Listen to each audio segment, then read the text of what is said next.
দিব বললাম। টোনা, তোমার চোখের সামনে এই ডাইনি মেয়েটা আমাকে হুমকি দিচ্ছে, আর তুমি চুপ করে আছো? ও যা বলেছে ঠিকই বলেছে। আমার গায়ে হাত দেওয়ার অপরাধে তোমাকে আমি ঘাড় ধাক্কা দিয়ে বের করে দিতে পারতাম, কিন্তু তা দিব না। মন চাইলে এবার তুমি বাপের বাড়িতেও যেতে পারো।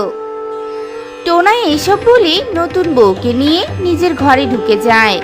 আর টুনি একা একা কাঁদতে কাঁদতে বলতে থাকে, আমার সাথে এত বড় অন্যায়, এই অন্যায় অপমান আমি কিছুতেই মেনে নিতে পারবো না। আমি আমার এই জীবনটাই আর রাখবো না। আমি আজই জলে ডুবে মরবো। মা, মা তুমি কোথায় যাচ্ছ মা? টুনি মনের রাগে মেয়ের কোনো কথা না শুনে সামনের দিকে যেতে থাকে।